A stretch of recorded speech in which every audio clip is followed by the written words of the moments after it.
Hi everyone, this is Mukhtiar Abbasi and my today's topic is genders of noun. The word gender comes from genus and its meaning is kind or sort. The noun in English grammar has four genders: masculine gender, feminine gender, neuter gender and common gender. When I used AI suggested me that in Arabic, French, German and some other languages there is a concept of genders, but normally in English they do not focus on the genders, but still these things exist in grammar books and they help us a lot in learning the everyday language. So let's discuss them. The first gender of the noun is masculine gender. Masculine gender are the nouns which are the names of males, like man, bull, rooster. So males may be of humans or other animals, and it usually refers to living beings, except in special cases that I am going to discuss. There are also some non-living things and they are also called masculine gender. And if you remember from my previous lecture, I had mentioned the personification. So when the non-living things are personified, then they may be considered male or female. But this is very common in literary language, in literature like poetry, or there are some people who give a poetic touch to their prose even, so they do like this. So anything that means a non-living thing that is remarkable for strength, violence, so we consider them the masculine gender. And why it is important to know? Because if you know the genders properly, you will be able to substitute them with the proper gender of the pronoun. So the examples of this thing are the sun, summer, winter, time and death. Summer may be troublesome for some tropic countries, and winter may be the countries where there is a harsh cold weather. So that's why in those languages or those regional languages, people consider them masculine gender because they are remarkable for trouble or something like that. Let us understand it through the example. The sun, here it is actually a non-living thing, pours down his. For the non-living thing, we usually use in English grammar it, but here we are using his because we think that the sun is a masculine gender here and we have personified it. So the sun pours down his beams on everyone, and that mostly happens in poetry unless you give a touch of poetry to your prose. The next gender in the English grammar is feminine gender. Feminine gender refers to females, means the names that are given to the females, they are considered feminine gender. The example is woman, cow and hen. But we can also consider some non-living things as feminine gender, and once again I would say that mostly happens in poetry or in literary language.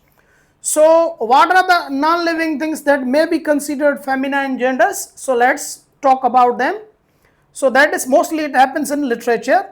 Objects remarkable for beauty, anything that is non-living but to you it is beautiful. For example, a cricket commentator, for him or her, the ball that is used is a most beautiful thing. So you would have seen that in cricket commentaries, mostly the cricket commentators use she for ball. So anything that is remarkable for beauty, gentleness, gracefulness.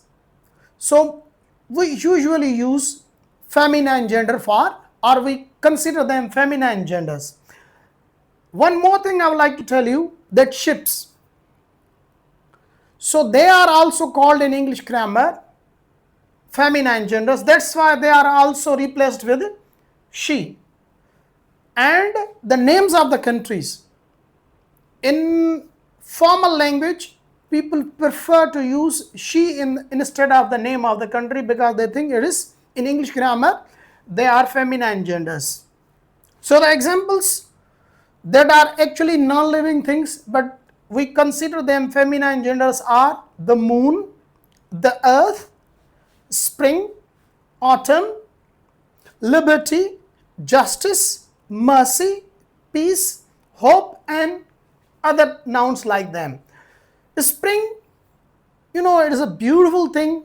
We see flowers and green everywhere. That's why it is considered a beautiful thing. That's why mostly poets consider it feminine gender. Same is with the autumn. Autumn colors are world over famous. Mostly the colors, multi-type of colors you find in autumn, the leaves change their colors, etc. Let us understand it through the examples. The moon, actually it is non-living thing. The moon had hidden her face. Here we are using her instead of moon, because the writer thinks that moon is a feminine gender. And mostly, once again, I say that happens in poetry, or if you give a poetic touch to your language, you can do it. The spring spreads her mantle. It's actually a layer, mantle of green over the earth. So when spring comes, there's a green layer on the earth. So again, for spring, we are using here her, because for the writer, spring is a feminine gender, because it gives a touch of beauty. The next gender in English is common gender. Common, from the word it is clear, means neither male nor female. There are so many words in English, when we say them and the listener can't understand whether we are talking about male or female, so such words in English grammar are called common genders. Like teacher, if their teacher was teaching in the class, so nobody has the idea whether the teacher was male or female. Like student, child, and cousin. So these types of noun in English grammar are called common genders. And another thing we need to note is that most animals are living beings. If you do not want to be specified with their gender, so they are also considered as common gender in English grammar. Like fish, if I say fish, I have no idea whether fish is male or female. Same is the case with crow or mosquito. The fourth gender of English grammar is neuter gender. Neuter gender also refers to neither male nor female, but it is a bit different from common gender, that it usually refers to the things which are non-living, inanimate things. Like chair, so it's neither male nor female, but actually it is referring to something that is non-living. Boat, car, city, computer, and there's a long list of such nouns. But another thing we also need to note about the neuter gender is that small animals, birds, insects, when their gender not important, are also considered as neuter gender. So small animals, birds, and insects, there are situations we simply mention their names, but actually we are not interested to mention their gender.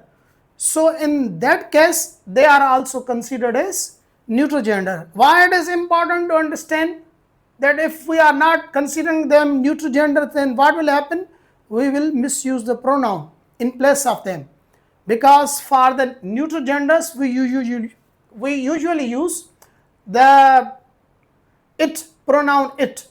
Like a cat is sleeping, it looks tired. Here I have used it in place of cat, because cat here I am not interested in her gender. So that's why I have replaced it with it. I saw a sparrow. Sparrow, I have no idea whether the sparrow is male or female, so that's why I have replaced it with it was chirping. When their sex, means gender, is emphasized as male or female, then you can consider them male or female. So where this thing happens, for example, some people out of affection for their pets, and usually we use the word pet if you have kept an animal or bird or something. So out of affection they call them, so they specify their genders even if they don't know about their genders or they don't want to emphasize the genders, but still they use it. For example, if someone finds a cat, I have a cat, and someone comes and the cat is attracted and says, oh, what a beautiful cat, she is fluffy, and then the word that is used in place of cat is she here. Like, the cat is so playful, she loves to jump around. Again, for the cat I am using here she, because the cat is pet and I feel affectionate towards the cat. So I would like to also tell you that there are so many genders which are misused, or most of the students or people don't know that what is the common, what is the masculine gender, what is the feminine gender of them. So I have written some, but I didn't have much space, so I couldn't. Other I will give in the description. So let us discuss. The common gender is parent. The noun parent in English is a common gender. Its masculine gender is father and its feminine gender is mother.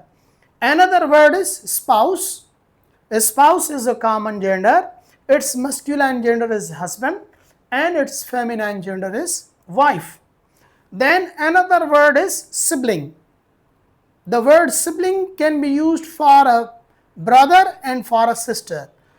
A brother can say that we are 3 or 4 siblings. A sister can also say that we are 3 or 4 siblings. That includes the brothers and sisters alike. So sibling is a common gender. Its masculine gender is brother and its feminine gender is sister. Then is a sheep. Yes, sheep is also common gender. Mostly people think it is feminine, but it is actually a common gender. Its masculine gender is ram and its feminine gender is ewe.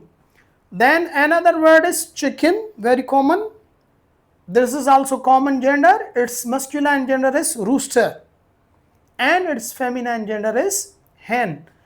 And there is a long list of it, but the most commonly used genders list I have given in the description, that you will find it. If you have any question regarding this lecture, you are welcome to ask. Until my next topic, bye bye.